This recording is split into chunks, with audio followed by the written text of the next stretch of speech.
So then I say, "Are you in the Masons?" And he says, "No, but my name's Jason."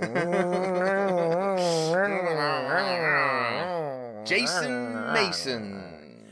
Jason's Basin at the station. The Jason Dixon line. Jason Bateman, he can satiate them. And he has. He's done many things, Jason Bateman, with his hands. I'll tell you what he's not done with his hands, though. What? Press play on the Big Damn Cast, everybody. Hey! Nerdy news, geeky gossip, new year, new... Well, they're just new year, and it's just a new week. New year, new tits. I am Chris New Tits McGee Johnson. And I am tired of this shit. You're Danny Glover? Yeah. Oh. Too old for this shit. It's a pleasure to have you on, Danny Glover. Thanks. Wow, where do we even begin? I really loved you in in Jumanji: The Next Level. No. No? No. No. That wasn't me. It was the one-armed man.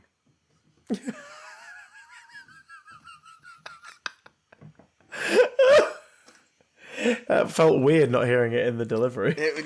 Well. Well. How the being fuck are paid you for this side of the millennial divide, sir? How are you? All right. Yeah. Coping. Yeah. You know, getting on with shit. Yeah. Yeah, you COVID free? I guess currently. After For the most part? it took it. Eventually, I'm now COVID free. Really? Yes. It feels good. Feels good to be COVID free. I'm fine. Yeah. I guess I'm in. As we record this, it's the year of our Lord 2022. No. And we've got tonight. Today's Wednesday, right? Today is Wednesday. Today is Wednesday, the 5th of January. So we've got tonight, Friday morning, Friday night, Saturday, Sunday. We've got 7 pantos left as of this moment in time of recording. Oh dear me. And I'm ready for it to be over now. Yeah, I'll bet. Yeah, it's one of those ones where it's like we're having fun once the show's on stage, and the audience are having a great time. It's like, yeah, this is great, but we're also like, can we just go to bed now, please? Yeah. That'd be lovely. It'd be lovely to go to bed. I just want to go to bed. I want to go to bed. 54 shows down. I'll send you to bed, Chris. Forever. With what? A promise of a Christmas kiss? I'll send you to bed with no dinner. Ooh, tell me more. I wish to subscribe to your newsletter. You're picking up what I'm putting down. Oh, is it penis? No, never. So. So. Needle pulling thread. Last time this lot heard our dulcet tones. Yes. It was the last episode of 2021. Yes. Which means y'all have arrived at our annual retrospective of content. Retro content spective. The best of 2021. Yes. Rest of 2022. 2022. Well, technically it's a content retrospective / content prospective. Yeah, no. Yeah. Well. Actually, it is. Do you know what? I'm going to swig my Kenko and agree with you. Yeah, see? I told you. Because we are looking back at all the things we enjoyed about 2021. I'm looking forward to all the things that we're excited about for 2020. Oh, it's so bitter. 2022. Yeah, I am. And you know why? Fucking hell. It's because of you, Christopher. That's why I'm so bitter. It's because of you. Why? What have I done? It's always been you, Chris. Terrible things. Terrible. To the children of this world. Oh, God. Well, before we dive back, yes, take a little gander and look at emails and feel perineums and all the stuff that we do at the end of the year. I don't want to look at emails. People have written them. How dare they use their digits? We need to talk very briefly about episode 1 of a thingy that came out last week. We do. That as of the time everyone's listening to this, episode 2 will have come out. In fact, as of the time of us recording this, Episode 2's out, but We've not had time I'm to watch it yet because it came out today. Yeah, I'm gonna watch it tonight. Damn it. Yes. But yes, the Mandalorian sequel / spin-off series, The Book of Boba Fett. The Book of Boba Fett. The Boba Fett of Tinseltown. Which is... Fennec Shan, don't tell me how to run things. I've got this shit covered. Just because a blind man knocked me into a vagina in the sand doesn't mean that I'm not level-headed. Bib Fortuna. I mean, we joke. But he is in it. But he's fucking in it. Matt Berry is in the Book of Boba Fett. It took me a minute. As the mech droid at Jabba's palace. It took me a minute to be like, is that... It fucking is as well. It was by the time he hit Bib Fortuna. Yeah. Like, oh, Jesus Christ. That's Matt Berry. They're doing it. They're actually freaking doing it. Like, continuing the tradition of casting, like, more comedic actors like Taika Waititi and Richard Ayoade and, like, you know, Bill Burr, like, comedians who've been playing roles in this. Yeah. And here we freaking... I'm just waiting for, like, Kate McCucci to voice someone at some point. It just sort of feels like it's her turn. It's going to happen. It's her time, you know? If not just playing someone. Yeah, will. But, yeah, Matt Berry's a droid. The same week that Toast of Tinseltown drops. Yes. The same week Toast of Tinseltown drops, where the recurring plot element in it is that he's got a part in the new Star Wars movie. Yeah. And it's like, imagine the cross-marketing if they'd have just credited him as Stephen Toast. Stephen Toast. Stephen Bloody Toast. Minor spoilers for the Book of Boba Fett episode 1, but let's face it. Yeah. There's not really much to spoil. No, it's the setup ep. It's the sep. It's the sep, indeedy do. It carries on the Mandalorian's strength, which was picture book storytelling. Yeah. You could watch this with the sound off and get the gist of what the hell's going on. More or less. It's low on dialogue, high on visuals. And I like that it looks like what we're going to be getting is an overlapping plot. But set in the present day of the show, which is post-Empire, post-Imperial rule. Yeah. And both in flashbacks to the immediate aftermath or thereabouts of the original trilogy. Yes. Because we don't know how long he was in the Sarlacc for. Presumably a bit of time, because Jabba's ship is wrecked and absolutely covered in sand by the time he gets out. That's true. So it could have, mind you, that could have been overnight because of the way Tatooine works. True, but also considering his skin was scarred, implying digestion had begun. Well, yeah. And that shit lasts 1,000 years. That could have been a good couple. He could have been in there a good couple of weeks. Yeah, for all we know. Could have been in that there a makes while. sense. We got to what I love about it is they leave the Sarlacc's exterior ambiguous. Yeah, like how. Yeah, we see a little bit of its insides, and then we see some tendrils on the sand and like the lip of it. But if you don't like the beak, they didn't confirm the beak. If you prefer the beak could be down there. It might just be out of shot. There you go. Beaky boy. Sand beak. Beak confirmed. Desert butthole squid. Yeah, this is true. But we saw the inside and it was fucking grotesque. Well, it's the stomach, isn't it? Like fleshy walls. What did you expect? Goopy sacks. You expect the fucking party room at Pizza Hut. Like, I don't want it. What is it you're after? And a dead trooper. And a dead trooper. Or a duper. Or a dying trooper. Trooper duper. Whose oxygen bobber just nicks. Yeah, because it's Boba Fett, he don't care. You don't give two shits. I got kicked into a fucking Sarlacc. I'm not gonna share oxygen with this fucking stormtrooper. He ain't precious. No, he's not my precious. brother. He's not my. He's quite pointedly not my brother. He's my Boba. He's my Boba. That works. I hate it, but it works. So we see the fulfillment of events that we've all pictured in our mind, essentially confirmed to us very quickly. Boba did indeed escape the Sarlacc himself, clawed his way out through presumably the sides of it and then out through the sand. As described by Patton Oswalt in his cameo in Parks and Rec. Yeah. Which is disturbing. Or ultimate fan service. Yeah, definitely alternate fan service. They show him being found by Jawas like within the day and them stealing his armor and taking it for themselves, setting up the events of Mandalorian Series 2 and Cobb Vanth and and his village. Vobcanth. Timothy Ola Cobb Vanth. Everything's on cobs here. We gotta go. Everything's on cobs. What, Corn of Coblin? Yeah. Everyone's favourite Spider-Man villain. Corn of Coblin. The Corn Coblin. God, Coblin. This is going to be a long episode, isn't it? Jesus, come on. We're very punchy today. Oh, God. I've done a show. Exactly. Look, I've got a Winter Soldier in a box. Oh, Winter good, box, dear. There's a bonus Disney Plus figure. It's called Falcon the Winter Soldier. Winter Soldier Flashback. Flashback? So basically, 7-8 years after we made a previous version, here's a really good Winter Soldier, Captain America the Winter Soldier style figure. Yeah. With an actual Sebastian Stan likeness. We'll sell it to you again.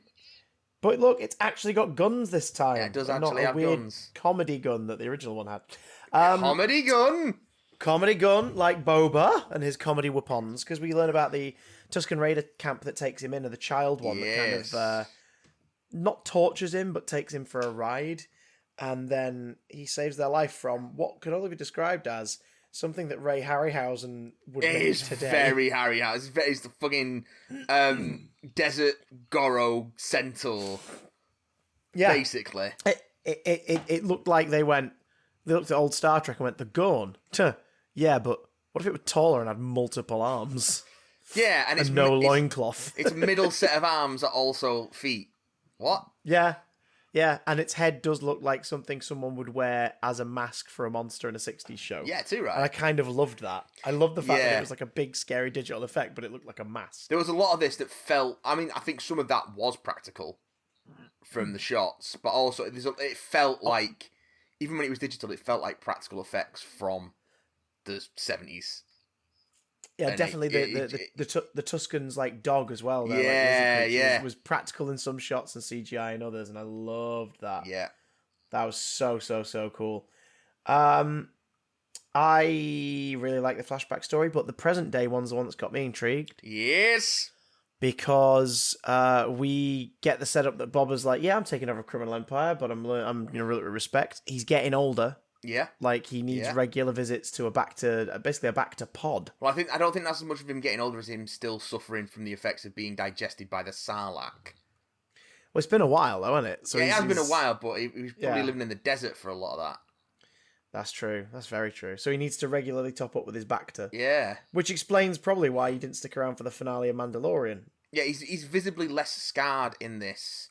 Than he was in Mandalorian, so that'll be why. That's probably Tamura Morrison going, could we, shave a good 45 minutes off the makeup trailer, please? For the love of Christ. And they're like, okay, fair enough, Tamura. So Boba and Fennec Shand are, making deals and arrangements with all the people that Jabba and then Bib Fortuna used to make deals with. And,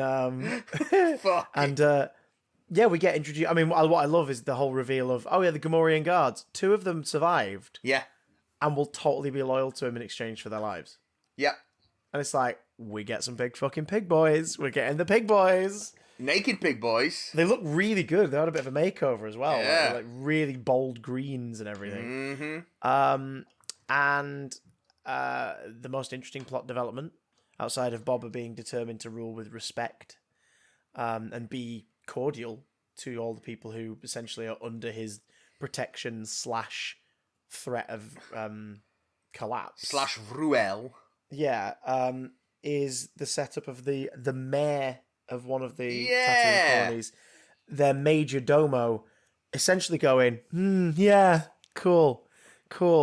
We're going to be making some changes, and you can do fuck all to stop us. Yeah. So, and the fact that it's left on such a fuck is going on, is really interesting. Yeah.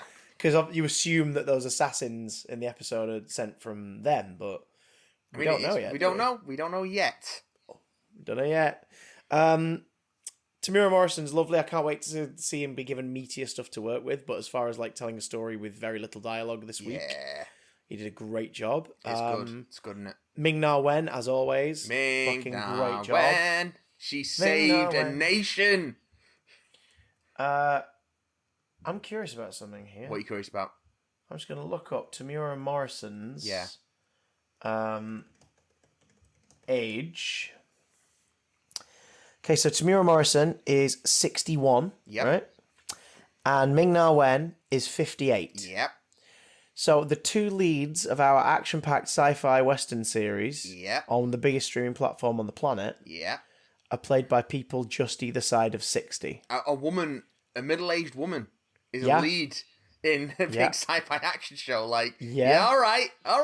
And the lead role, and again, in a sci-fi action show, Yeah. a 61-year-old dude. Yeah. Can we take a moment, ladies and gentlemen, to appreciate that? That's pretty fucking cool. It's pretty fucking cool.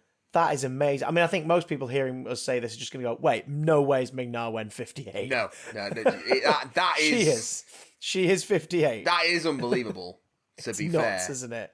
But when you're a Disney princess, you age slower. Those it's are true. the rules. It's true. Those are the rules. But yeah, that's really fucking cool. It's very cool. Like, the only other time I can think of, and again, people will be able to think of other examples, the only time I can think of are like a big kid series, essentially, that's like action heavy sci-fi is fronted by someone of an older age is like the Sarah Jane Adventures, where the showrunners have the faith to go, yeah, absolutely, why not? And it's like, okay, sure, that's sort of bold. I mean, it was helped by the fact that Doctor Who was still such a juggernaut at the time. Oh, true, but like when CBBC teamed up with BBC Wales, the shows they pitched to them for the CBBC spin-off were all like the Young Doctor, or a Rose Tyler spin-off. And yeah, Russell T Davies went, no. Oh shit, we've not talked about Eve of the Daleks, have we? Let's talk about that too. Let's talk about Eve of the Daleks. Yeah, I really enjoyed it. I thought that was the best Doctor Who I've seen in a little bit. Yeah. And also... Yeah, my absolute favourite one since probably Haunting of Villa Diodati, really. Yeah. Diodati. Yeah. It was really, really, really fun. A couple weird plot holes, like... You don't have to write him as being someone who keeps the belongings. No, it's a bit weird, isn't it? Weird. Like, considering how many he there is were, a bit weird. Considering how many there were, that is weird. If it was like 3, and he'd come back every New Year to drop stuff off for 3 years, less creepy. Because then it's the whole thing of, yeah, it's my stuff, but this stuff's not mine. I just feel awkward because, like, if they want it back, I don't want to chuck it. But and I've had a girlfriend each year, and it's not quite worked out. Then you sort of go, oh, that's a shame, bit strange, but that's a shame. Bless him. And instead, it's no. Throughout the year, I've dated countless people. But then I'll always come back to check on you. It's like, oh, and I think that did the actor a disservice because he did a phenomenal job playing the part. He was very charming, and it was like, it's a shame they've written you to be a bit creepy. Aisling B smashed it. Love Aisling B. A little bit of Mrs. Doyle. Yay. Yeah. But mostly the breakout stars of all this were the Daleks. Yeah, good Dalek stuff. Like, they were, I saw complaints online that it's too funny. It's like, thing is, all the comedy comes from them being completely not funny or not plussed by what's happening. I mean, there is a little smidge of the catty Dalek from Army of Ghosts Doomsday sort of feeling it, but yeah, I get what you mean. But all in favour of them saying, I am not Nick. yeah. Like, the utter meta nonsense of that. I love it. I am not Nick. It's like, you are though. You are though. You is. Is you is or is you ain't. Is you is or is you ain't my Nick. Nick. That That made me happy. Thasmin stands were well fed. Finally. I don't know how I feel about it. Like, I think it's written beautifully. The scene between Yaz and Dan. Yeah. I think that is written beautifully. Yeah. Oh, like, does she know? And it's like, I didn't even know. And it's that whole thing of like, oh my god, she's literally currently figuring out her sexuality. She's figuring it out in real time. Yeah. Like, okay, that's a powerful choice, and it's played wonderfully by Mandip Gill. But it's almost like, yeah, but they've only got 2 stories left. Well, they're gonna have to smooch quick then. They better get a snog in. Too sweet, motherfucker. And it's interesting because it's one of those few occasions where, like, they're leaning onto subtext that the viewers have picked up and not subtext that was actually in the text. Yeah. Like, the only hints we've really had fair. in a script sense is that she obsessively was still trying to look for the Doctor at the start of Revolution of the Daleks. Yes. She was the only one who after 10 months was still trying to figure out a way back to her. And also the fact that at the end of series 12 she stays. She's like, no, I'm not going anywhere. No, I'm absolutely staying. Like, those are the only hints we've really had that she's got a crush on her. It's enough for me. But yeah, now here we go. Confirmation. Yeah. Too right. Not a fan of the Doctor still being like, oh, my past is catching up with me. What does that mean? Oh, don't worry about it. Never mind. I'm always saying things. It feels like she's going to turn a corner with that and then just go straight back to it, which is kind of irritating. But I'll take what I can get. You know what I mean? I think Jodie was fun in this. She had some really cool stuff to do. And John Bishop, again, going to miss him. John Bishop in this. Two episodes left. Yeah. Really nice inclusion. And it was set in Manchester! Manchester! Yeah! In the most glamorous Manchester location, a storage unit. A storage unit. I want to know more about. I want to know more about the colleague who's clearly living in the building part. Oh, Jeff. Yeah, we never see Jeff, do we? We never see Jeff. We never see him. Like, instead of that weird random cameo from the bloke from The Woman Who Fell to Earth. At the end, that is a bit weird, but whatever. I would have much rather Jeff be coming back from a New Year's drinks and going, "Oh, like all my stuff was in there." Like, that to me would be a better payoff. Yeah. Instead, it was just randomly a guy going, "Oh, just these fireworks just for me," and the slow realization of, "Hang on, that's the bloke from the first Jodie story." It's weird. What's he doing here? That's weird. It is weird. It's very weird. It'd be like the 11th Doctor's generation, but instead of Amy Pond walking down the stairs, it's bloke from the crane. Bloke from the crane. You wait. It'll be that when it comes to Jodie's generation, it'll be Peter Davison style with the swirling heads, and the last one will be Nick. Is it Nick? Carl, that's it. Carl, the crane operator. Nick's the weird creepy dude. Nick's the charming weirdo with a good heart. Charming weirdo with a good heart. Going, die, Doctor, you must die. No, it won't Anthony, be him. Come on, don't fool yourself. It won't be him. It'll be eat my salad, Halloween.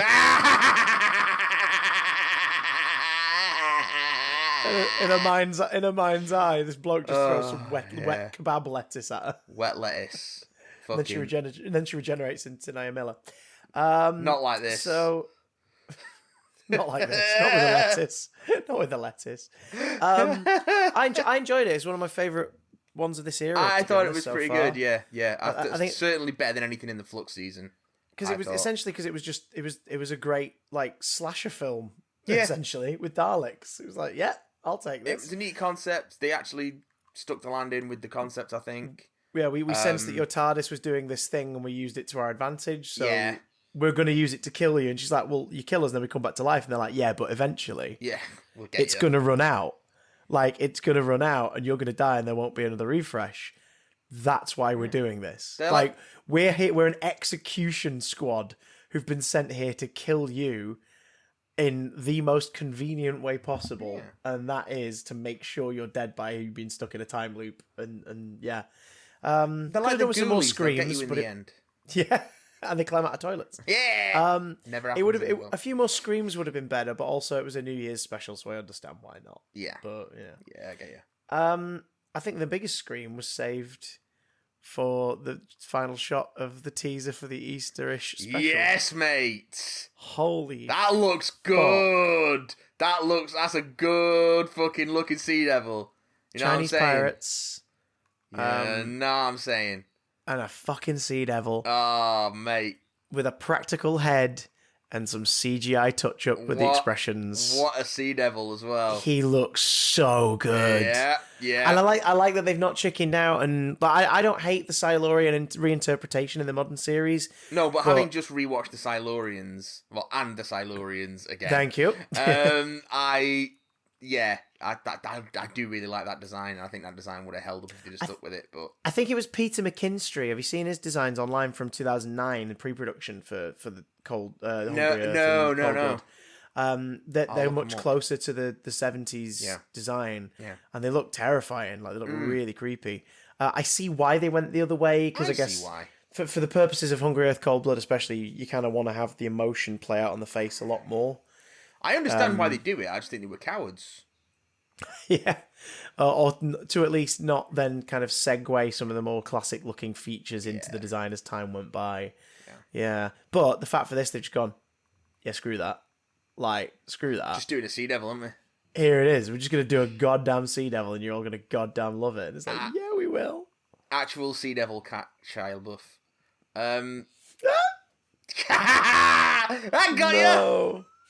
Actual Sea Devil Shia LaBeouf. Yeah, no, it was a good episode of Doctor Who. I'm looking forward to the next one. I'm looking forward to the inevitable kiss and the regeneration. You filthy boy. Even though I'm gonna be sad to see the team go. The TARDIS team, not necessarily the production team. Like, it's been rough. It's been an odd one. Rough. I don't want to jump on the Chibnall hate, but it's not been as strong as it should have been. No, it's sort of like, for someone who doesn't particularly love the late Moffat era, I think my kind of to this has been the fact that I was like, okay, big refresh, grab me again. It's your chance to shine, show, and then it did something sort of that just didn't really blow my socks off at all, and I'm like, oh, damn it. So I'm kind of, again, love to the actors and the writers and everyone who's worked on it, but I'm ready for something different now. I'm ready for something new. But in the meantime, Sea Devils. Sea Devils, mate. Sea Devils, yeah.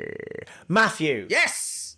Films and comics and video games and television programmes came out this past year. And I actually didn't consume as many of them as I'd have liked, but I've still got some stuff to talk about. Isn't it weird? I was thinking about that, because I was like, we haven't ventured to the cinema, I think, either between us more than... But I don't think either of us have reached 10 visits this year to the cinema. I might have done, but all right, Mr. Social.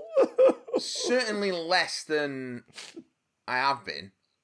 Definitely more than last year, 2020. Definitely more than last year. And it was kind of kicked to the curb over Christmas when I, got fucking COVID. Which was a shitter. But let's fly through Filmes first. Yeah. Whack through with a few Let's do it. UK movies. UK slid out. Movies. Now, did you get around to seeing the Sparks Brothers? No. Because I want to watch that. I think we're going to have to Last Night in Soho, Sparks Brothers double bill it at some point. Yeah, I've not seen Last Night in Soho either. Same, I wanted to, and then I got here, and there was one showing of it here in Lincoln when I got here, and it was while I was doing something, I was like, you bastards. Well, it's an Edgar Wright film, so it was in the cinema for 5 minutes. Mad, isn't it? Yeah, I don't know what poor Edgar's done or who he's upset, but I don't think he's upset anyone. I just think that Edgar. Edgar. But the cinemas were preparing for Ghostbusters and Spider-Man. That's what was going on. I did see Ghostbusters. Oh yeah, I did see Ghostbusters. Whoa. I'd almost forgot about the existence of Ghostbusters halfway through the year, and then was like, oh yeah, Ghostbusters. Well, let's talk about the film that apparently killed cinema, except when it finally was released, it didn't, and if anything, it actually helped it massively. 2020s/2021's No Time to Die. No Time to Die. It was alright, wasn't it? I really fucking dug it. It was alright. I really dug it. I'm not a huge Bond boy, but I really like No Time to Die. I thought you were the number one Bond boy. I'm the number one Boglin boy. Okay, no, number two Boglin boy. Number two Boglin boy. Only because I own a Boglin. That's the only reason. And why should you not? Singular Boglin. Fuck me. I thought it was pretty solid. I'm not a huge Bond fan either. I was totally over the hype. Not into the hype at all. But I thought it was a fairly solid movie. Fairly enjoyable, action flick. It had a bit more sort of character depth and a bit more heart to it than the other Daniel Craig Bond stuff. It felt like they were actually trying to do something, character-wise. It felt like they went, we're doing a finale. Yeah. Let's do a finale. Let's really lean into it. The only character really suffering was the villain. played by Mr. Robot star Rami Tsunami. That was the only person who was kind of disserviced by it, but And even I don't know if they were disserviced by it. Like, it was fine. I don't think they were terrible in it. I don't think the script gave him particularly short shrift. No, but I think it was just the problem was he was just a bit too typical. As Well, a character yeah, I suppose, yeah. And the idea of, hang on, how old is he? Yeah. How old is he? How old? Like, that's him who tries to kill her when she's a girl at the beginning in the flashback, and he's clearly in at least his mid or early 20s based on his build and everything at that point, and his marksmanship. So they do give him some makeup to make him look worse, to be fair. But yeah, but Rami Malek always looks like a older looking late 20-something.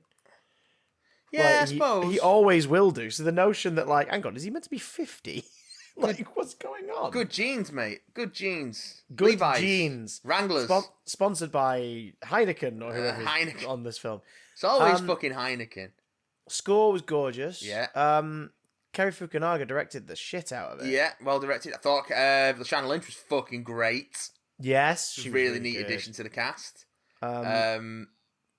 Walt's brief but brilliant as always. Yeah. More so in this than in Spectre, because in this there was kind of that thing of we were all over he's meant to be, and he's also think he's okay. Yeah. We're all over that by this point, so you could just sort of sit back and watch the performance. Yeah, just enjoy it, which is nice.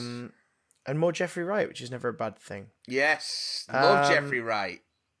So I dug that. What's a motion picture from 2021 that made you happy in your pants? Well, I think we can start off by talking about the trio of Marvel delights we got this year. Oh, quintuplet. Quad. Yeah. Quadrilogy. I keep forgetting Yes. Black Widow came out this year because again, it's like No Time to Die. You know what? 2020's 2021's Black Widow. I didn't like Black Widow as much as I liked the other three. To be fair. Agreed. Black Widow's my least favourite of the four that came out to cinemas. If I'm talking about stuff that set my world on fire this year, I don't think Black Widow makes the list. It's solid, but it wasn't amazing. And it's got a big fucking gaping plot hole right at the end of it. An actual plot hole. Not a this doesn't make sense for this character to do this. An actual, it fades away when there's something, when a situation is about that needs to be resolved comes up, and then jumps to after the situation's been resolved off screen with no explanation as to how the situation was resolved. That's a hole in the plot. Yes, but the film did give us Florence Pugh as Yelena Belova. Florence Pugh. Which is the gift that keeps on giving. And for that, I am eternally grateful. There is that. Eternals. Eternals. I think we dug it more than most. I really liked Eternals. I thought it was gorgeous. I don't know what people sort of got annoyed about with regards to it. I thought it was really strong. I thought the characters were neat. I thought it did a great job of juggling a massive cast and giving, making everyone clear as to who they are and what they do and, what their personalities are. I thought it told this big, epic, soaring story in a really interesting way. I thought it looked great, and then people just didn't dig it, and I don't understand why, so I guess I just don't understand people. You know what I mean? There's no reason to understand people. People are weird anyway. Let's let's take them all for a little stroll through the woods.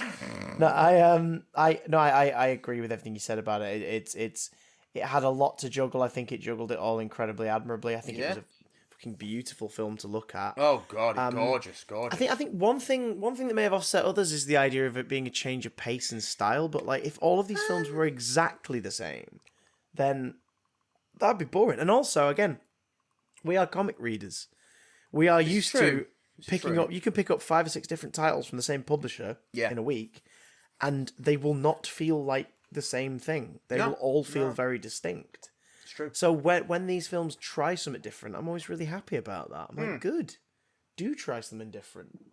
And the Eternals did. It was more of a story of morality and questioning yourself and the sort of existential horror to a degree as well, and the notion of a family being torn apart from the inside, and it was good, man. Yeah, I thought it was really good. strong, and I don't understand the backlash, but I guess there's a lot I don't understand. Well, flippity gibbet. That's it. Shang-Chi and the Legend of the Ten Rings. Shang-Chi and the Legend of the Ten Rings. It was kind of nice to get another origin story. Yeah, thought it was really good. Which was a little by the numbers, like in terms of the structure. Yeah, I suppose. But that feels a little refreshing now. Yeah, we haven't really had that in a long time. Yeah, like when was the last one? Doctor Strange. Yeah. 2016. Yeah. Like might have been. It's weird, man. It's weird. Oh no, Captain Marvel, I guess. Because Black Panther wasn't an origin. Black Panther wasn't an origin story so much as a continuation of Civil War, whereas Captain Marvel was here's her origin told out of sequence because that's part of her journey. But but this was the first kind of like here's a thing, here's what it means, here's what he's got to learn. Yeah, here's him facing his first big bad. And I never thought the movie about the Master of Kung Fu would end with a fight with a giant hell dragon. Yeah, so didn't see that coming. So that was nice. I want to see all of that cast again ASAP. I have a very good feeling that we will see them sooner rather than later. It would surprise me if we don't see at least a cameo from Shang or Keita in Doctor Strange and the Multiverse of Madness. Yay! But I also imagine that's something that's on our list of things to be excited about in the coming year. So we'll get to that. Not that there's much to say about it, but there we go. And speaking of multiverse, fucking No Way Home. Yeah, boy. I was really expected to be disappointed and annoyed by it, and ended up really, really enjoying it. And I was braced for every element of the worst, and then was utterly pleased. Yeah, to be surprised. I thought it was really bloody good. And I did not think I was going to think that about, Sony's latest Spider cashing. I was so happy with it.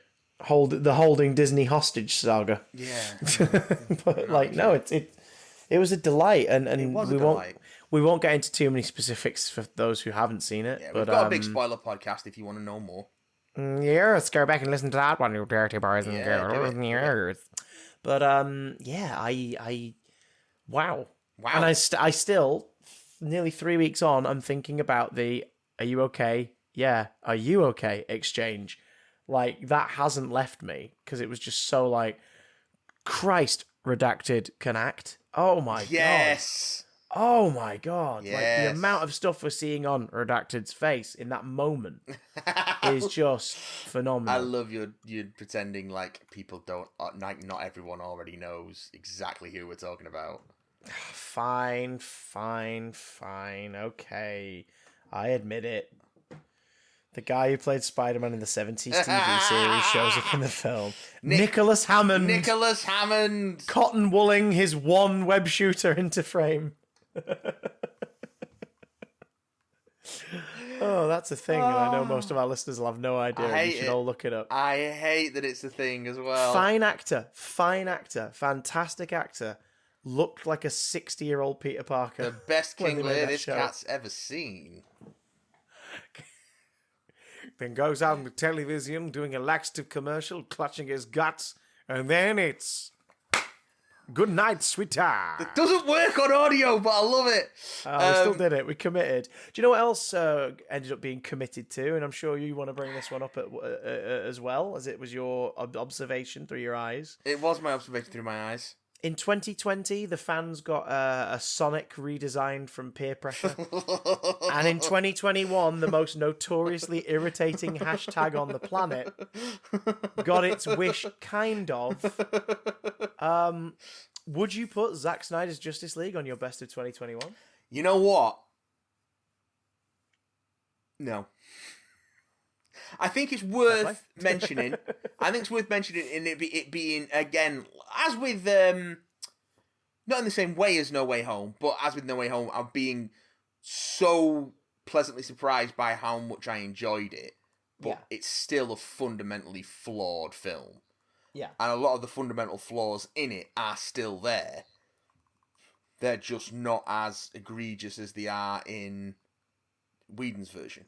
And it feels weird to be in a world where I'm saying that I think something that Zack Snyder worked on wasn't improved on by Joss Whedon, but here we are.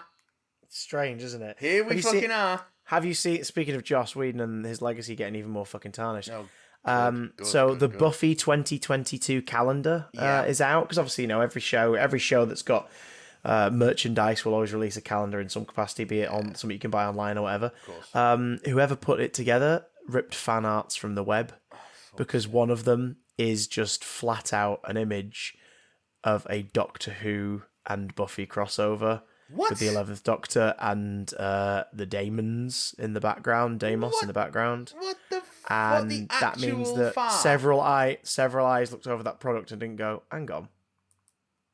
What's the Doctor Who? Yeah. Wow. Like, fucking wow. Don't steal fan art, kids.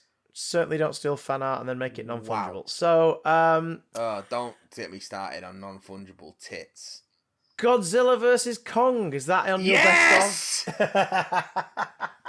Next question. I thought it might be. I loved Godzilla versus Kong. It was big and stupid and really, really fun. Absolute nonsense. Plot makes no sense. Do I care? Do I fuck?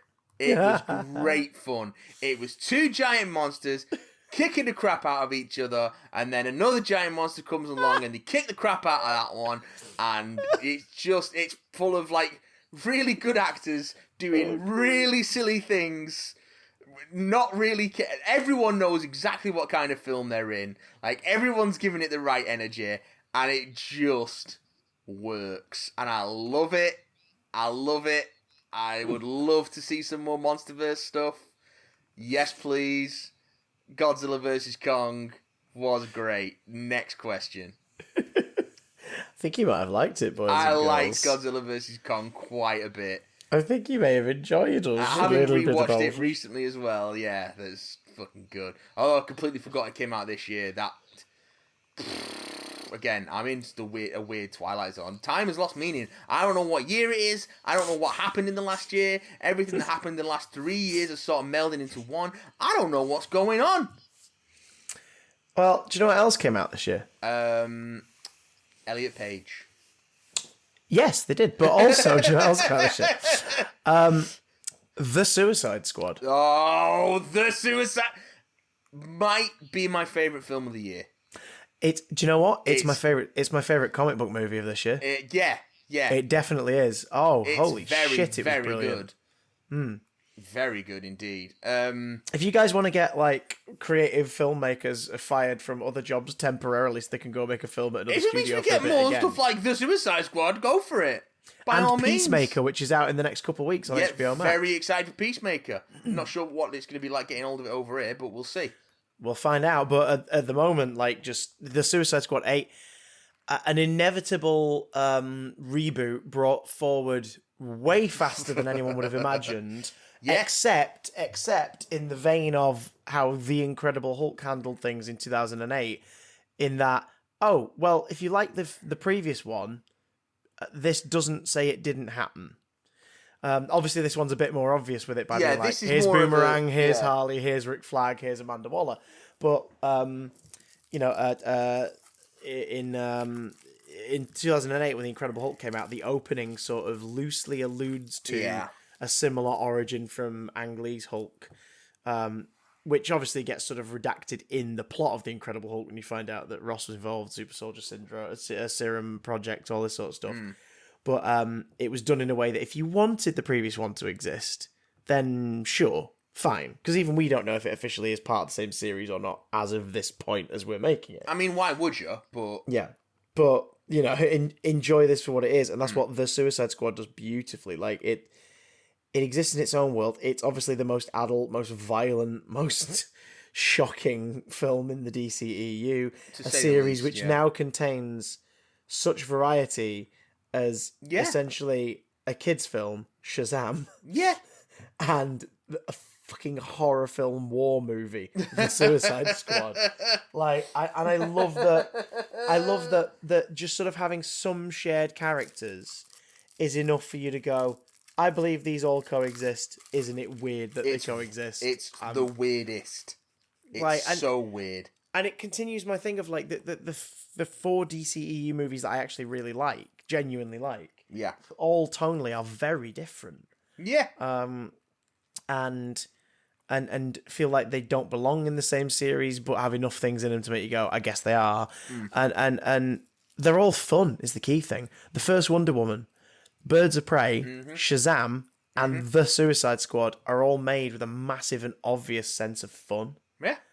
And it just shines through all 4 movies. And again, like very minor spoilers, but the big fake out of here's your team. Just kidding. Here's your team. That was very good. So beautifully done. Yeah, and a star maker for several actors. Yeah. Daniela Melchior. Melchior. It's not hard. It's not hard, Chris. If I got it right, then the tradition would be broken. David DeSmolchin getting sort of probably the most prominent role of his life so far. He's had a bloody good year as well. Because he's been starring in smaller movies like as a lead and stuff. Yeah. But like this was the first one where it was like, hey, blockbuster audience, you know that guy who keeps popping up and stuff? Yeah. Pay attention to him. It's like, Pay attention to this man. Idris Elba obviously having fun, Margot Robbie having fun, but John Cena absolutely fucking cleaning house. John Cena! And yeah, I give me Peacemaker or give me death. That's all I'm saying. I want it now. I want it in my mouth. Yeah. It's got to happen. Happen sometime. Does 2020s/2021's Candyman make your best of 2021? Fuck yes. Best horror film of the year, definitely. Ooh, yeah. Okay. I mean, having not seen Last Night in Soho yet. Yeah, that's true. Yeah. That is true. And also it not being a particularly like I haven't scoped a lot of horror stuff this year, to be fair. Like I actually can't think of another horror movie I've watched this year from this year. This last year, I mean, you know what I mean. 2021. I mean, shut up. Does Dear Evan Hansen count? No. As a horror movie? I don't think it counts as a movie, strictly speaking. I don't want to give Dear Evan Hansen a shout out, but I do want to give a best of 2021 shout out to all of the video essays, retrospectives about Dear Evan Hansen. Dear Evan Hansen. Both Sarah Zed and what's her name? Jenny Nicholson did a great job. Great Dear Evan Hansen videos. Stealing Focus, who are a musicals and Broadway sort of themed channel, they did an incredible video on it as well. Yeah. Teamed up with was it Broadway's and Cheese? They team up with someone else for theirs, but it's oh my god, incredible. Stealing Focus, Dear Evan Hansen. Just go dive in, folks. It's amazing. Special mention to some that was surprisingly so much goddamn fun. Venom: Let There Be Carnage. I don't want to say it's on my best of the year list, but it's not best of the year, but Jesus wept. It was a pleasant surprise. I don't think it was even the best thing I saw that week. So, but fuck me, was it fun? It was a lot of fun. It was just nice to see them go, do you know what? Let's just lean into the silliness. Yeah, this is really dumb. Stupid. Let's be more dumb. It was pleasantly surprising. Yeah, it was nonsense, but I had a great time. God, what else in terms of the movie films? Dune! What did you think of Dune, boy? I love Dune. I loved it. I thought it was your pickle? Such a... Sorry, what? Did it tickle your pickle? It tickled all parts of me. I thought it was, again, as I've said about a couple of other movies this year, beautiful. Did a great job of juggling an enormous cast. Made a very sort of dense and complex story very accessible, I thought. Yeah. Great central performance from Timothée Chalamet. Great supporting performances, particularly from Rebecca Ferguson and Oscar Isaac. Just really, really good.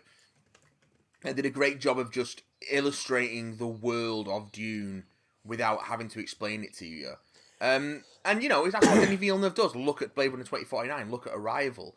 Like, both of those films are actually fairly light on the expository dialogue. A lot of it comes across in the performances and the implications of the cinematography. And I think Dune does the same. And I thought it was a really great adaptation. I can't wait to see him do the rest of it. Which he is doing. It's been confirmed that he's doing. So it took him a while, but it is locked. Yeah, it's happening. It is happening. So I'm down for that. Down for it. I thought it was a really, really good movie. Down to Dune Clown. Down to Dune. Did you get to see Dune? I didn't get to see Dune, no.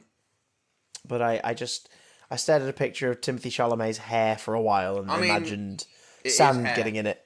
It is hair. It's hair and it gets sand in it. It gets everywhere. It's rough and coarse and irritating. But enough about TJ Miller. Oh God. Well, what else came out this year, Chris? On television, good sir. Yes. Oh, I thought it was great television this year.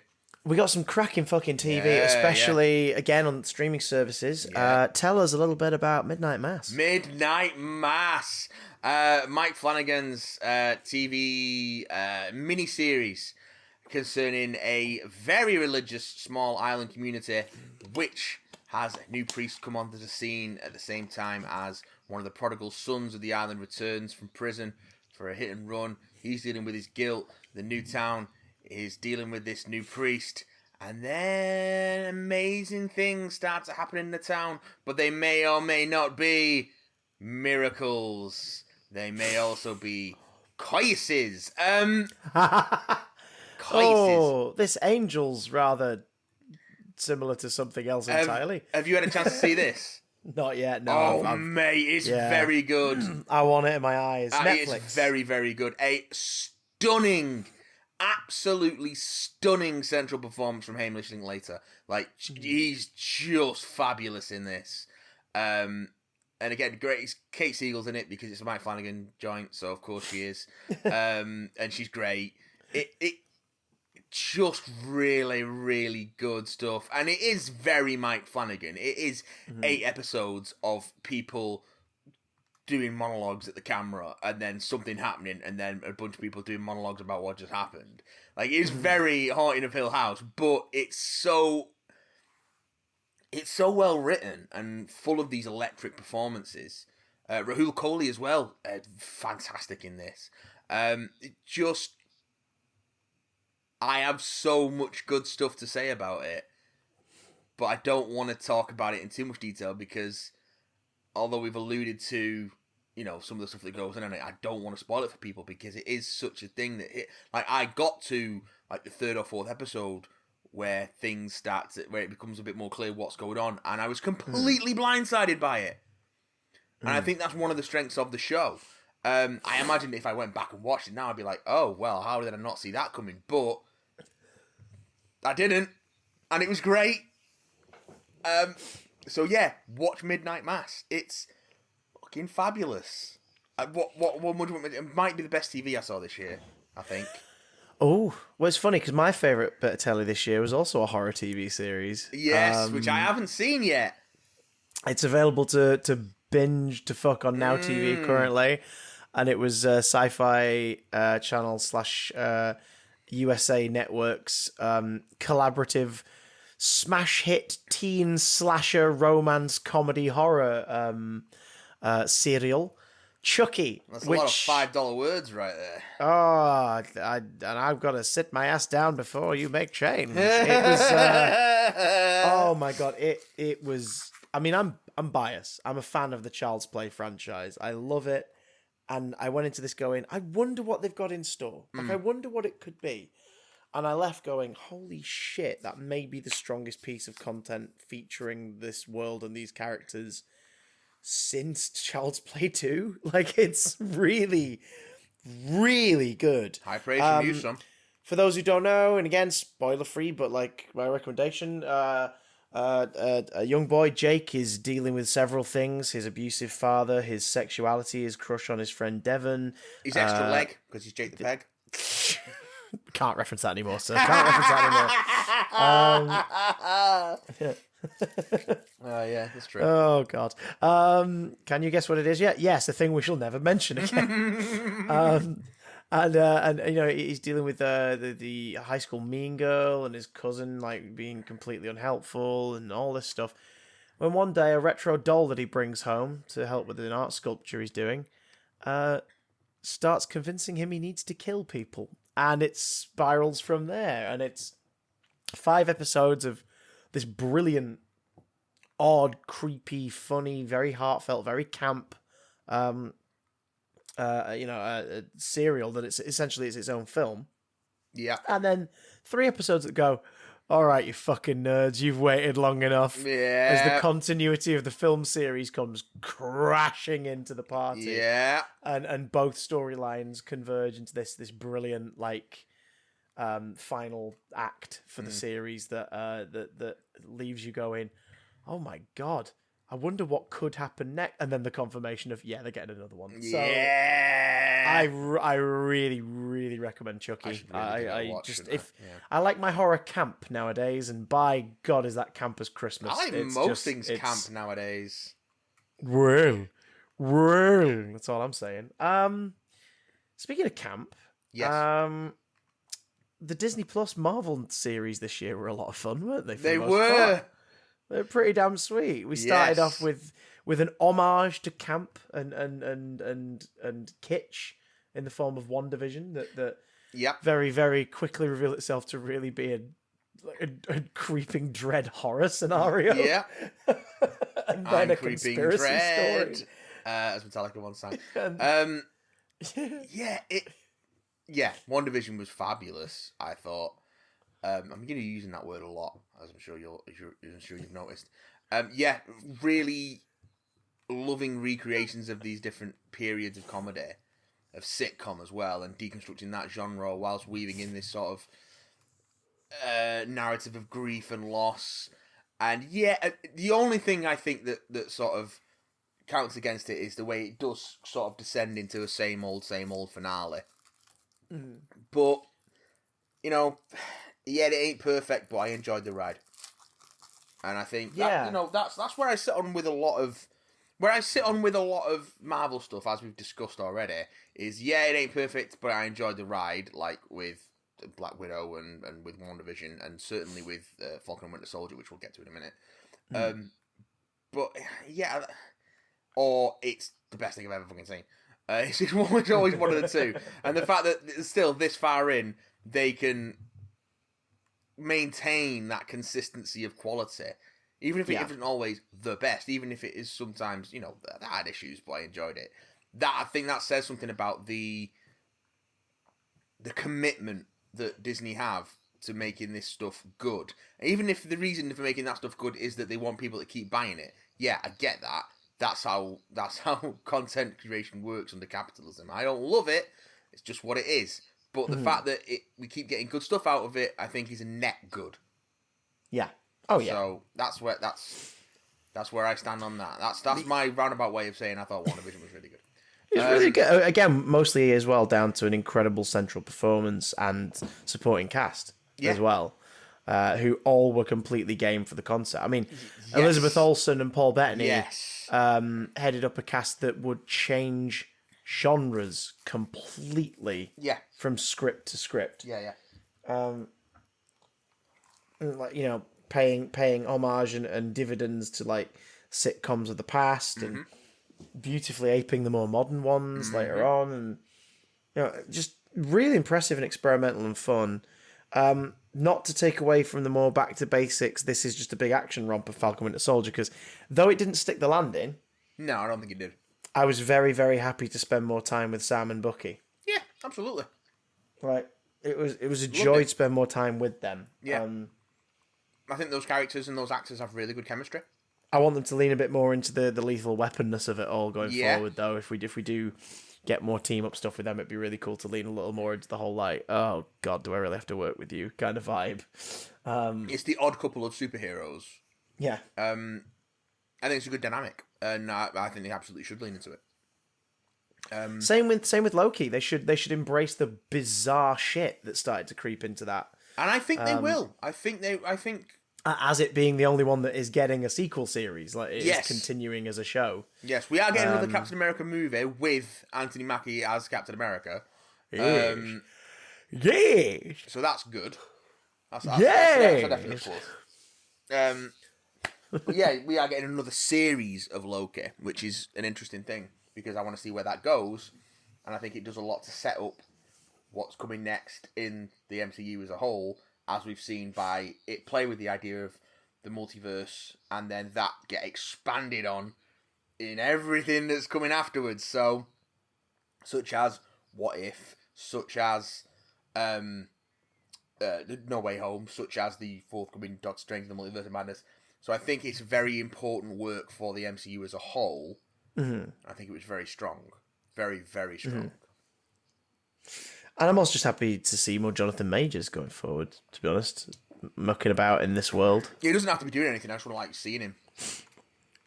Someone I'm working with at the minute worked on Quantumania. Oh, shit. And I'm happy to report that Jonathan Majors is apparently really bloody lovely. Good. Like, method, but not wanky method. Yeah, good. Like, we'll stay in character on set and try to sort of stay in a mindset, but we'll absolutely, if you went over and asked him, like, you know, could I get you a coffee? Or like, hey, can we have you down in 5 minutes? He'd be like, yeah, sure, no worries. And you're like, good. He can turn it off. He's not a wanker. That's nice. He's not as we like to call them in the biz, he's not a Leto. Yeah. And apparently, Paul Rudd, absolute fucking ubermensch. I could believe that. Wonderful person to work with and work for. Like a lovely bloke, by all accounts. Do you know who else seems like a lovely bloke? Who's that? Who are to the Watcher. Segue didn't work. What If was, again, like Falcon and the Winter Soldier, it's got problems, but you know what? Actually, that being said, I think I disliked more of What If than I liked. On the whole. Oh, yeah. I mean, everyone go back and listen to our countdown of the season, because we definitely... There was only really, like, just under half of it that we both really enjoyed. Yeah. And the rest of it was just like, that's a fun idea, but they kind of screwed the pooch. Well, with the exception of a couple that I actually really didn't like. In Marvel Zombies and the Killmonger one. Yeah.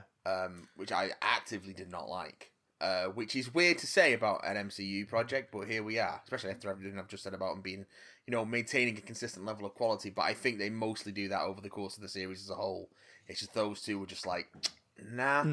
It's one of those where I'm like, I'm glad it exists just because of the possibilities we can play with going ahead. But also, I thought it looked fucking beautiful. Oh yeah, it looked gorgeous. Yeah, regardless of what I thought of the scripts. And I have thoughts about the script. Yeah. As we again, go back and listen to our Marvel Zombies episode if you were like some pretty in depth. The fuck was that about from us both? I thought there was some lovely animation and design work going in there, especially for stuff like the Doctor Strange Supreme and the just the aesthetics of like Captain Carter, for example. Captain Carter stuff. The Hydra weirdness. Like, as much as I don't like the design of Ultron Infinite, or whatever it's called, Infinity Ultron, fucking Marvel vs. Capcom, whatever. Whatever he's called. As much as I don't like that design, the sort of feel of that pretty excellent fight sequence with him and Nuatu fighting through the multiverse. Yeah. And, Kirby Crackle on screen and all that good stuff. Yeah, I think visually it was a very strong series. I just think writing-wise it fell flat for me. Yeah. But worth it all for me for just that one bleeding moment of thingamajig. Of the end of the Party Thor episode with Owasu just sort of going like, and that's because what the? Yeah, it's like what the hell?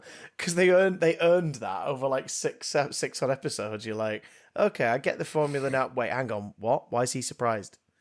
What's going on? I like that they played with that sort of stuff. Weirdly, maybe the least ambitious series of the bunch turned out to be one of our faves. Hawkeye. Hawkeye.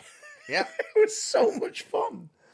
6 episodes of mostly street level Marvel fun. Christmas set. Yeah. Introducing a couple of new characters, bringing back some old favourites. Jeremy Renner, love him or hate him, he's good in this. He's very good in this. I've really, really enjoyed Hawkeye.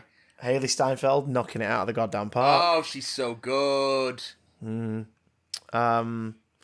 Yeah, I would like more Hawkeye. I don't think we're getting Hawkeye season 2, but I would be very happy to see these characters again. We will see these characters again, definitely. We'll definitely see Florence Pugh again. Yeah, well, again, the beauty of Yelena Belova just being like part of this world now is yes, please. Stop. Yes, bloody please. Stop making me like you. I can't help it. Yeah, that was really good. Really good. Really good. Is there anything from 2021 you want to touch on before we wrap? Like, was there a video game released this year that grabbed your pips a certain way? Because no, this isn't even a biggie, but like Doctor Who: The Lonely Assassins was one of the games this year that really made me happy. I don't think it was creepy as fuck. I don't think I've actually played anything that came out this year. Isn't that weird, man? Yeah, it's odd. But it's just there's not really been a lot of the blockbuster titles this past year have been the kind for franchises we're not fussed about, like Far Cry or Call of Duty and things like that, Battlefield. The thing I've spent most of this year playing is old Final Fantasy games. Yeah. Old PC games. Like when I was self-isolating with COVID, I played through System Shock 2. Oh my days! Since like 2001 again. And the whole of it as well. I have played a bunch of I've replayed and finished Final Fantasy 7 and 8, and I'm currently playing Final Fantasy 9. And then over Christmas, I picked up the Mass Effect Legendary Edition, so I've been playing that again. So that's where my video gaming's been for most of this year. Yeah. So it's not been hugely... I mean, now you said it, same. Like, a lot of the ones I've played this year are ones that I wanted from the last couple of years that I got for cheap. Mm-hmm. Or were titles I just couldn't afford when they came out, like Ratchet & Clank Rift Apart, things like that. Yeah. So, yeah. Which, all that stuff I haven't played because I haven't got PS5. Same. I love to play Rift Apart. I have yet to play a PS5 game. Yeah. Like, I've played Miles Morales and Spider-Man Remastered, but, like, they are a PS4 title, just with the better capabilities and haptic feedback. Like, I can't wait to treat myself next week when I get home to, like, Guardians of the Galaxy and play the PS5 version of that. I would love to play Rift Apart, but don't have a PS5. I think Dirt 5 is coming out on PS Plus this month, and I wanted to play. I wanted Dirt 5. Cool. So, because I do like the Dirt series. I love a bit of Dirt. Do you know what else I love? What'd you love? The future. The future. Let's look forward at notable titles that tickle the pickles of our genre-based podcast world and decide whether or not we're remotely fussed or fucked about these things. Notable titles. Yeah, well. What are we thinking then? Are we fussed about Scream/Scream 5? Nope. Same. Don't get it. Just don't get it. Like, love the first Scream. Yeah. Don't particularly... But then again, if you break down horror into subgenres, my least favourite horror subgenre is the slasher movie. Like, it's my least favourite kind of horror movie. But also the fact that the original Scream was a commentary on the slasher movie by arguably one of the daddies of the slasher movie boom. Yeah, fucking... Where he was basically going, yeah, can we put this to bed now? Yeah. And then it kept going. Well, it did the opposite of what it intended to do, and it does the same thing that movies always do to movie executives, is they learned the wrong lessons from it.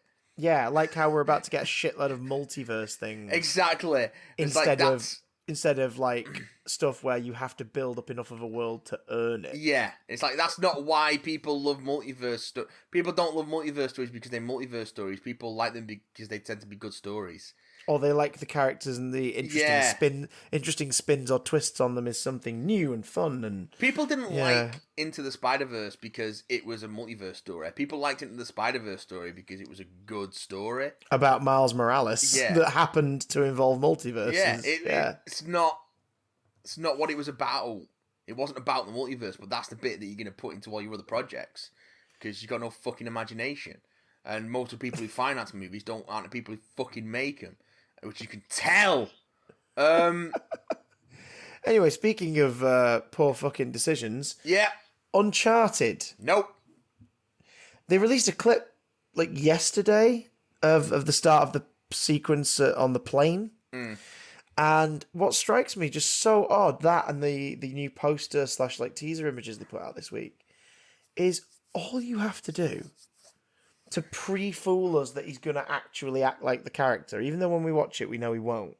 All you have to do to pre-fool us is put Mark Wahlberg in a Hawaiian shirt and give him a fucking mustache. Nope.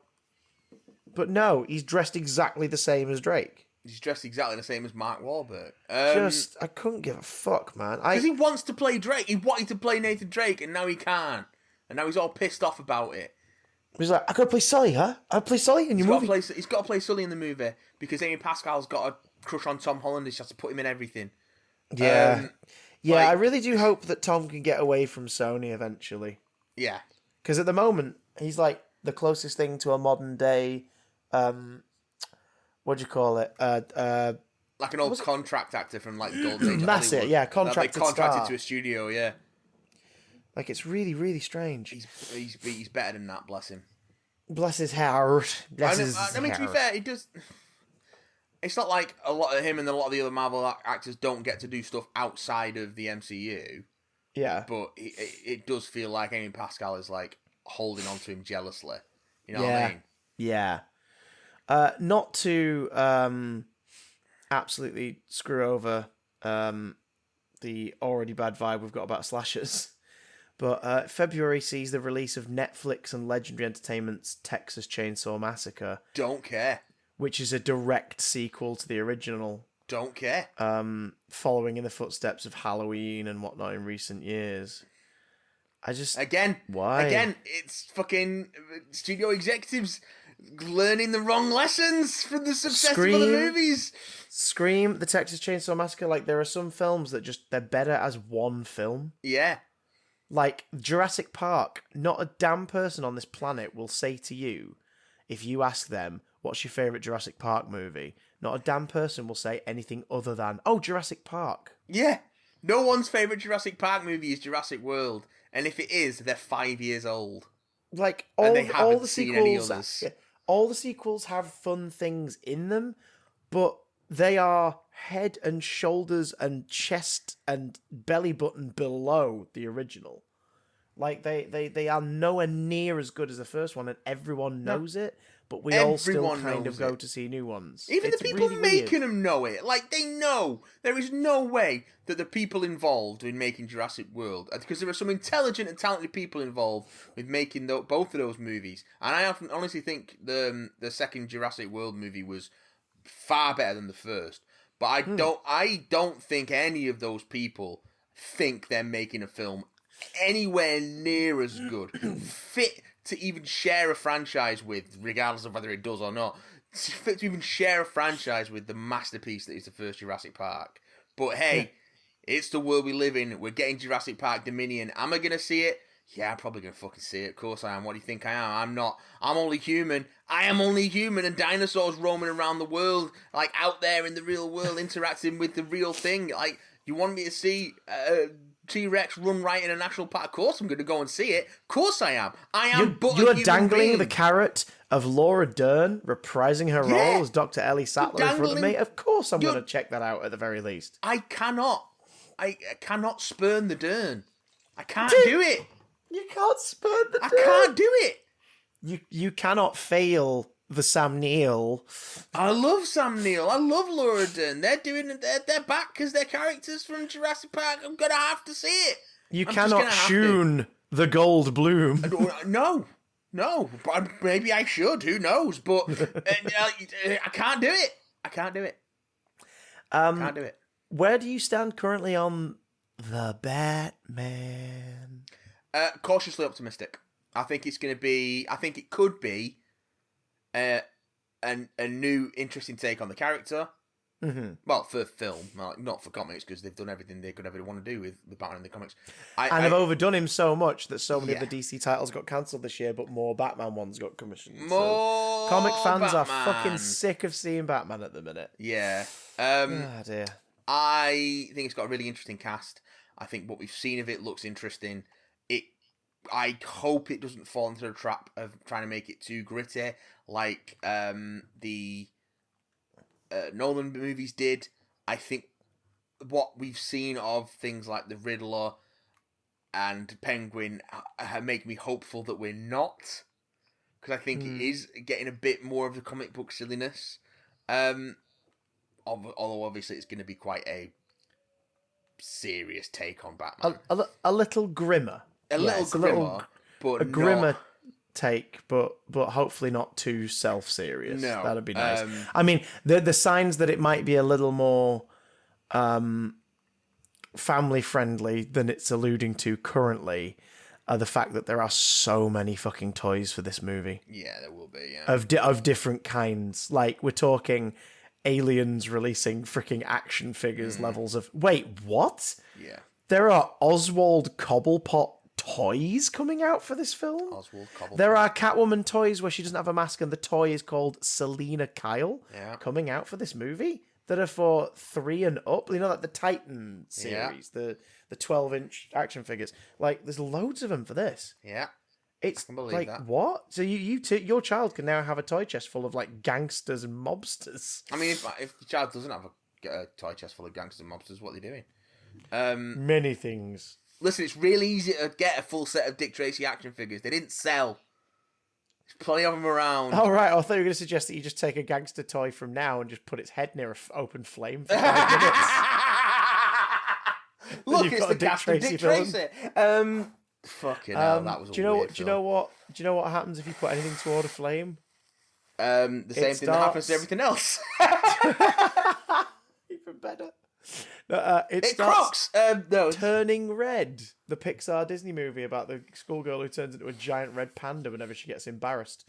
The premise of that alone, when I heard this, was like, that sounds stupid. Okay. Thing is, since hearing that stupid premise, I'm kind of like, all right, okay. Tell me how more. you gonna do this? And it is a Pixar flick, so Flixar.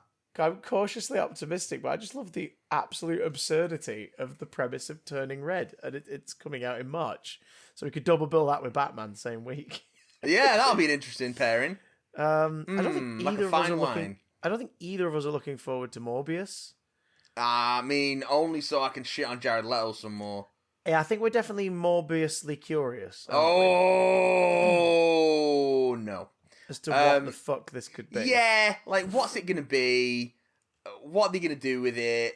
Is Jared Leto gonna be insufferable in it? Yes, because he's Jared Leto. That's what he does. Just nah. It's one of those. It's difficult to sort of get any sort of emotion about it one way or the other. Like, Speaking of, I find it difficult to just give a fuck. Speaking of, can't wait to not go and see Fantastic Beasts: The Secrets of Dumbledore. It's going to be great. Oh yeah, talk about things I don't give a shit about. Anything involving Harry Potter. But what about magic? Doctor Strange in the Multiverse of Madness. Now I'm on board for this. This is going to be a tasty morsel that I cannot wait to see with my own 2 nines. Yeah, looks great. What do you want me to say? We've all seen the trailer now. Looks great. Next question. What? Who else do you think you were going to get in it? Who else do you think is going to rock up and pop in? And I want everyone to rock up. I can't wait for everyone to rock up. Loki? It wouldn't surprise me if Loki makes at least a cameo. Sylvie? Maybe Sylvie. We're definitely getting America Chavez, obviously, because she's a big part of the movie. I would not be surprised if Jonathan Majors turns up in some capacity. To start setting that seed in the cinematic releases. Yeah. I would imagine we'd probably see Shang or Katie or both. Again, just because of their interaction with Wong at the end of Shang-Chi and the Legend of the Ten Rings. And I just want to see Benedict Wong be really good again. Because I love him. Benedict Wong, man. We just want more of him in our life. Eccles' own Benedict Wong. You can't go wrong with Benedict Wong. Hey! Top Gun Maverick is finally getting its release in May of this year. Don't care! Next question. Followed very closely by the Bob's Burgers movie. Now, oh yeah, this could be good fun. You're a Bob's Burgers household over there, you two crazy look kids. Look at one of my Christmas presents was. It's the Bob's Burgers cookbook. There you go. The Bob's Burgers burger book. Tonight I am going to make the I'm going to be making the new Baconings burger. Yeah. Which is just, it's a classic burger. And then I'll move on to Eggers Can't Be Cheese's burger. Or a good manchego is hard to find burger. The Bet It All on Black Garlic burger. Blondes Have More Fungus burger. Oh, Jesus Christ. Is that the corn option? No, there's a mushroom burger here. Don't you for cheddar about me. Oh, no!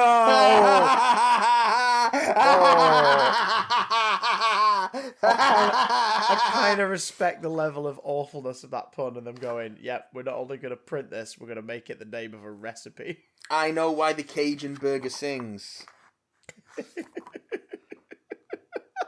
That's quite good as well. A leak of their own burger. Oh, jeez.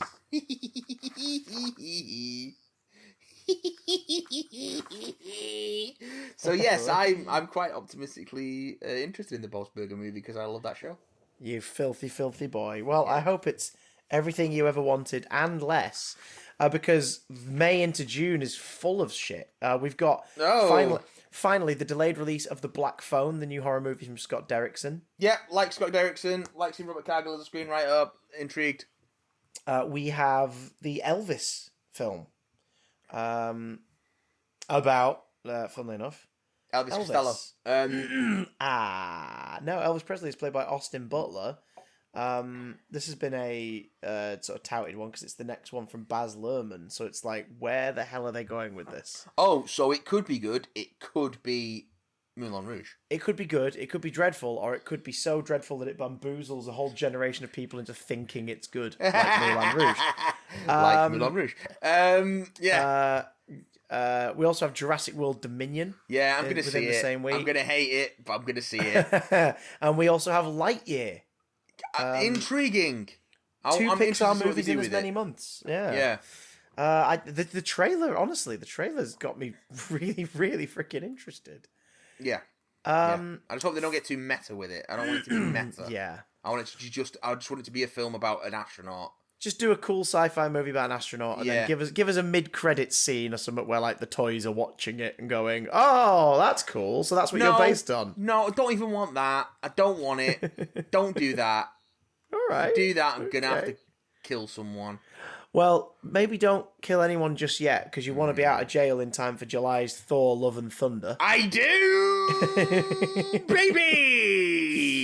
Just to remind everyone of the cast of this bad boy. Have you seen the leaked images of Thor, Valkyrie, and Jane Foster Thor this week? Oh, yes. Merchandise leaked images. The costumes look fucking incredible. Oh, yes. So just to reiterate, Chris Hemsworth as Thor, Tessa Thompson as Valkyrie, Natalie Portman as Jane Foster / the Mighty Thor. Yes. Christian Bale as Gore the God Butcher. Yes. Chris Pratt as Star-Lord. Jamie Alexander as Sif. Yes. Pom Clementif as Mantis. Yes. Dave Bautista as Drax the Destroyer. Yeah. Karen Gillan as Nebula. Yeah. Sean Gunn as Kraglin. Yeah. I can't do it anymore. Jeff Goldblum as the Grandmaster. Yes. Vin Diesel as Groot. Okay. We didn't get Bradley Thingy there, did we? No, Rocket's mute. That's weird. Huh. Additionally, Watiti's reprising his role as Korg. Yeah! Matt Damon, Sam Neill, and Luke Hemsworth are also reprising their roles of the Asgardian actors. I will give you 2 years out of 3 for that one. Okay, fair enough. Was that for Luke Hemsworth and Sam Neill, by any chance? Yes. Yes, it was. They will also be appearing alongside Melissa McCarthy as an actress playing Hela. Sure. I think that's a fine use of Melissa McCarthy. Bring her in for a comedy cameo. Sure. And Ben Falcone in an undisclosed role. Russell Crowe as Zeus. Sure.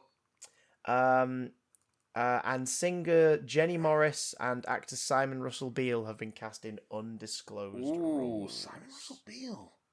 I wonder what he could be. Very, very good question.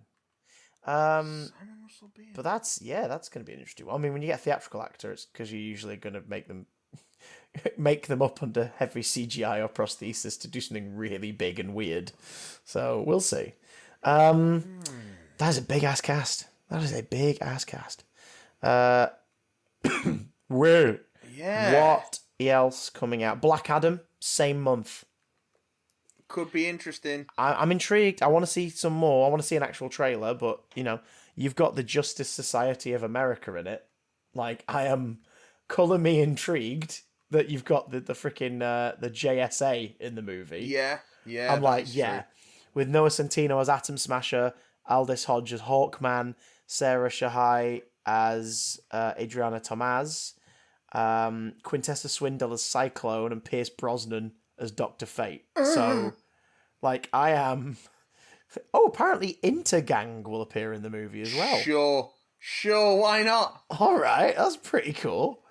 We're getting to that point now. We're getting to that point in the DCEU where they're going, should we start using more obscure stuff? Let's do it. Fuck it, why not? Pierce Brosnan. Can't wait. Yeah. You're a Stephen King fan. I am. You're a big Stephen King fan. It's been said. Salem's Lot is coming out on September the 9th. Much reason to get excited about a Salem's Lot adaptation? Who's doing it?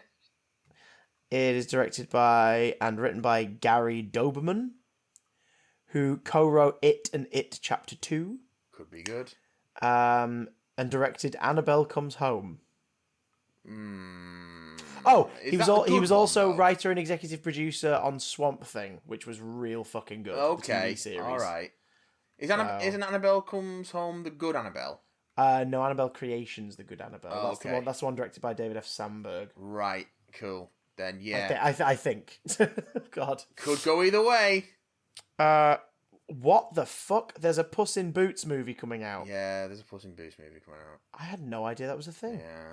Mission Impossible 7, another this has taken 18 years to get made movies coming out. Sure. I mostly just want it because I want more Hayley Atwell in my life. I mean, don't we all? Don't we all? We all do. Halloween ends in October. Yep. Let's hope so. But also in October, which feels weird, it feels like it should be a Christmas release, is Spider-Man Across the Spider-Verse Part 1. Yeah. Well, I mean, what more can we say about that hasn't already been said? We adored Into the Spider-Verse. We're getting more. Yeah, sign me up. Issa Rae as Jessica Drew / Spider-Woman. Love it. Jake Johnson back as Peter B. Parker. Yeah. Haley Steinfeld going back to her first superhero was Gwen Stacy / Spider-Woman. Shamik Moore as Miles Morales, obviously. Yeah. And top billing, Oscar Isaac as Miguel O'Hara. Ooh. Which I'm surprised. Well, I mean, by. when Oscar Isaac's in your movie, you put him on the top billing, don't you? Yeah, that's true. That's how the business works, baby. Wonder who the villain's going to be. I wonder if they're just going to flat out do the Inheritors and just be like, sod it, it's Morloon. Here we go. Let's just do it. It's a vampire who wants to fucking eat you all, and that's why you have to get together. Right, a vampire who wants to fuck and eat you all. Whoa. Speaking of get fucked, Ezra Miller returns in... And I'm so surprised with how far away this is. November's The Flash. Don't care. Isn't it weird to think that the first movie isn't it weird to think that the first movie about the Flash has fuck all to do with the Flash and is a big multiverse like story? That's so strange to me. Isn't it weird that there's a Flash movie coming out and we're both like, and well, we're both feeling exactly the same way as every other person on the planet. Yeah. Which is we're excited about Supergirl. Yeah. As played by Sasha Cale. And we're excited by the weird notion of Michael Keaton's Batman returning. Yes. They've confirmed that this film will ignore the events of the subsequent Bat movies after Returns. Okay. So thus confirming that now, as far as like franchise jurisdiction is concerned, Batman and Batman Returns are a separate series from Batman Forever and Batman and Robin. Cool, answering the question no one had. That's a lie. People care about that shit, don't they? Yeah. Do you know what else we care about? What? Black Panther Wakanda Forever. Oh, this I'm nervous about. I'm so nervous I am nervous about this. Because Lupita Nyong'o is not the lead. Yeah. Yeah, I mean, it's Letitia difficult, Wright isn't it? is the lead of this fucking movie. How can you... It is difficult to do a Black Panther without the Black Panther. And I know it's a legacy title, but... I don't... Have you seen the internet's in complete, like, unity this last week over... We don't want guys, Letitia Wright, yeah. No, the other one. Guys, just recast. Just recast. Like, it sucks we don't have Chadwick, but let the character live on. I don't know. Like, maybe take a film out with the character, but then bring him back. Like, just let someone else play the role, because they've now seen the alternative, which is Letitia Wright, massive anti-vaxxer, massive Trump conspiracy theorist believer, like massive election fraud believer, like her being in the lead. I think everyone's collectively gone, yeah, no, just recast Black Panther, recast T'Challa, please, for the love of fuck, recast T'Challa so we can carry on with him as the lead character. I don't know, man. I feel my heart goes out to Ryan Coogler and everyone working on it to make it work and find that right balance, but fuck me, it's going to be difficult. We also get the introduction of Riri Williams and Ironheart in that film. So, This is true. There's hopefully light at the end of that there tunnel. Creed 3, this time directed by Michael B. Jordan himself. Yeah, all right. Is coming out. That'll be interesting. Yeah, I can dig that. I like both of those first two ones. A week after Black Panther as well. So, Aquaman and the Lost Kingdom. I can't wait to not watch that. Release the digitally remove Amber Heard cut, please. It's a shame because I really enjoyed the first Aquaman. Yeah, really enjoyed it. Fucking hell. Again, not to the same degree as Venom, like because it's actually a competently made movie, but like just tons of fun, that first one. The big Christmas release next year is period drama Babylon. Wow. Which has got a huge fucking cast of very mixed cast. Diego Calva, Brad Pitt, Margot Robbie, Lee Jun Lee, Jovan Adipo, Catherine Waterston, Max Minghella, Flea, Samara Weaving, Lucas Haas, Rory Scovel, Eric Roberts, Mark Francis, PJ Byrne, Damon Gupton, Olivia Wilde, Spike Jonze, Phoebe Tonkin, Toby Maguire, Gene Smart, Chloe Fineman, and fucking Jeff Garlin of all people. Sure. I love a bit of Jeff Garlin, but I'm like, what is this? That's the big Christmas release next year. Alongside two other films. One which people have dreamed about for 30 years, but ruined by some shit casting in the lead. Yeah. In the form of Untitled Mario film. Oh, God. And one which no one's been waiting for the last 12 years, but is being insisted upon us. James Cameron's Avatar 2. I've rewatched Avatar again recently. And then you went, oh, hang on. Oh, I thought the colour on the TV was just wrong. This is Dances with Wolves. So you took it out. When you put Avatar back in, and you were like, I don't remember it being a musical. Wait, no, hang on. This is Pocahontas. And you took that DVD out. And then I was thinking, I much preferred this story when it was The Last Samurai. Because at least that has Billy Connolly in it. Agreed. And Ken Watanabe. Love Ken Watanabe. Love Ken Watanabe. Love that for should you. be in more things. Isn't it weird to think that the end of the year is a bit of a damp squib? I mean, years in it. Years are damp squibs. It's alright. Dampy squibs. I've been self-medicating with some Queer Eye on Netflix. Okay, fair enough. Yeah. Jonathan All right. Banks just makes everything better. Aha! Wonderful person. As far as TV's concerned, I'm intrigued by the upcoming Doctor Who specials. I'm curious as to where it's going to go. We're going to get the end of Jodie. And the introduction to Cody. I don't know who that is. I'm just saying words. The wonderful culmination of the Yasmin and 13 romance. Yeah. It's happening. Yeah. It's happening. You can't change my mind. So... They're gone fuck. Yes, that's exactly what's going to happen. New series of Ghosts is already in production. That makes me happy. If you have Ghosts, do you have everything? Yes, yes you do. Isn't it weird that that's one of like Ghost's biggest hits and it's a cover? Yeah. They do some cracking covers though. They do, to be fair. To be sure. Missionary Man's a fucking banger. Banging. I think that's one of the few that I actually, as much as I do like the Eurythmics original, Annie fucking Lennox. Yeah. And their cover event of Sandman they did for the Blacklist is pretty good as well. Well, Sandman is one of the TV series coming out this year to Netflix. That I am intrigued by. I am intrigued by it. Will it be able to top the recent and ongoing Audible adaptation? I've listened to a bit of that, and that's pretty fucking good. Pretty fucking great, yeah. Like, so Taron Egerton actually makes a pretty good Constantine. Yeah, yes, he goddamn does. It's like I'm hopeful. Yeah.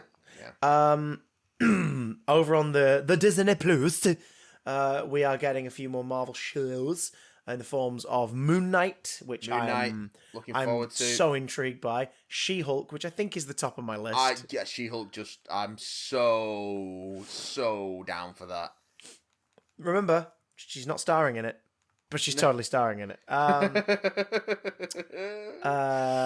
She's had to Garfield the shit out of everybody. Yeah. So Moon Knight is 6 episodes. She-Hulk is 10, the longest of all the series so far. Secret Invasion, which is a 6 mini starring Samuel L. Jackson, Ben Mendelsohn, Emilia Clarke. If I remember correctly, Emilia Clarke and Olivia Colman. Oh. Killian Scott, Christopher McDonald, Carmen Ejogo, and Kobe Smulders as Maria Hill. And a partridge in a pear tree. Bing. Oh, and Kingsley Ben-Adir has been cast as the lead villain. Ooh. So got a nice mix of stuff going on in that one. Yes.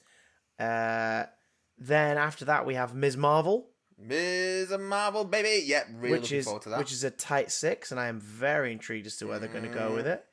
And how long they'll be able to cover up an obvious Brie Larson cameo. And and then toward the end of the year, the Guardians of the Galaxy Holiday Special. See, I really want to see more Guardians of the Galaxy, but I don't want to see Chris Pratt's face anymore. Well, you'll be happy to know that Chris Pratt is in it, but also Zoe Saldana, Dave Bautista, Vin Diesel, Bradley Cooper, Karen Gillan, and Pom Clementif are all showing up in it. Like everyone else I'm there for. But Chris Pratt's just made a real prat of himself over the last couple of years. Oh. What? Oh, Vin Diesel may have just fucking given away what it was about in an interview. Good one, Vin. Well, he's got to try and stay relevant on it. In itself, did you see his recent petty attempt to get The Rock to sign on to Fast and Furious 10? God, no. What's he on about now? He did an Instagram post where like they're looking at each other and you can tell it's been photoshopped that Vin is slightly taller than Dwayne Johnson. God. because he's one of those people who posts weird fan arts all the time. Yeah. But it's a post tagging him, basically saying, like, it's time to come home, brother. Like, we've always wanted to make this last Fast movie the most special one it can be, and we need you in it. No one else can play Hobbs. Let's get you on board. Let's do this. And this is after years of them being kind of really standoffish with each other. Yeah. And Dwayne Johnson did an interview last week for Somewhere Else, was asked about it. He went, yeah, he says, it kind of sucks that it got to that, because we talked earlier this year and decided that, no, I'm definitely not coming back, and that's fine, and I want to leave. Well, I've had a good time with that family and that, you know, that team that makes those movies, and the fact that he's, like, bringing this up on social media is sort of pathetic.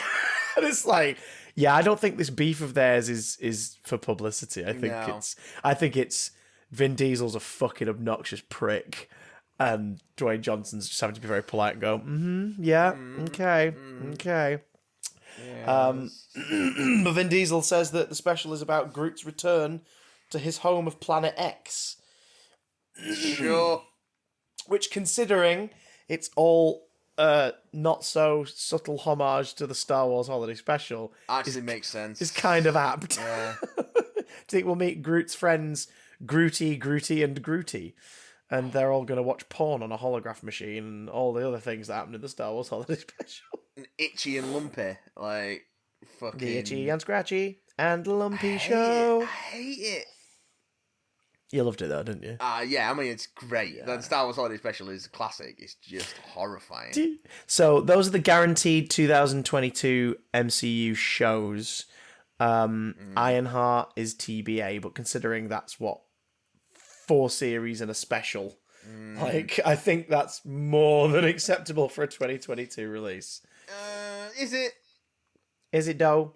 Is it I though? think what If was down for more episodes, and the second season is currently in production, but whether it be finished before 2022, no idea. So yeah, holy shiz biscuits. 3 MCU movies this year: Doctor Strange, Thor, and Black Panther, all sequels. Interesting. As far as like games and stuff are concerned, Horizon Forbidden West. yes. Very intrigued for that. Glad it's coming out on a PlayStation 4 and not just PS5, although whether that will change or not, I don't know. Because I still don't know how I don't want studios to start holding back development of games so they can still run on old hardware. But I understand that at the same time you want it to be as accessible as possible. Yeah, and also not everyone's managed to get hold of your new hardware yet. And this is why it kind of sucks, because I want people to be able to use all the resources at their disposal, but I don't want it to affect the sort of accessibility of the media. So it's a tough one, isn't it? I think there is a happy in between, like your Miles Morales, for example, that like absolutely is made to be played on the new stuff and shines on the new thing. Yeah. But still services the older generation at the same time. But I know what you mean. It's like, okay, we're in the second year. We're approaching, the second year later this year of the new current generation's life. So can we now see stuff that is just for this, please? Yeah. Because at the minute, there is no... If it's just the experience of the game that you want, there is no incentive to buy the current generation. Unless you want to play Returnal or Rift Apart. Because everything else has a PS4 or Xbox One counterpart. Or Demon's Souls. Yeah, that's a sort of remaster, isn't it? I suppose. It's a remake. It's a ground-up remake of the PS3. Yeah, but why would anyone want to play Demon's Souls? And I say that to someone who plays and enjoys Demon's Souls. Why would you want to do that? Like, why are you like, I want to relax. I know. I'll play this thing that's going to beat my fucking ass. I don't know why you'd want to do that. I'm not a Souls minx guy. Are you a Soul brother? I'm terrible at the Souls games. I have tried really hard to play through Bloodborne, and it just kicks my ass. Whipped your every tushy. time. Oh, I'll tell you a game that came out in 2021 that was really good. Oh, I yeah. mention Resident Evil Village.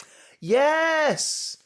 And as you said that, 1,000 genitalia reacted at the mere thought of Lady Demetress. I completely forgot about Resident Evil Village, and I had such a great time with it as well. And at least one set of genitals hearing this reacted to the thought of the fish guy.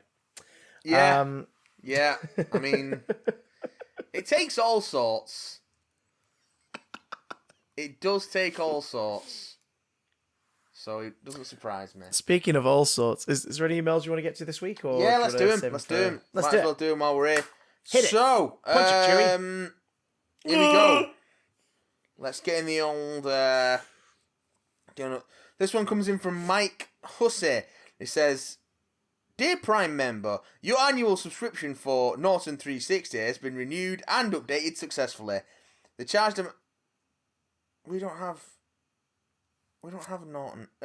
This one comes in from... Oh, God. Someone else. Why are we being charged for Norton 360?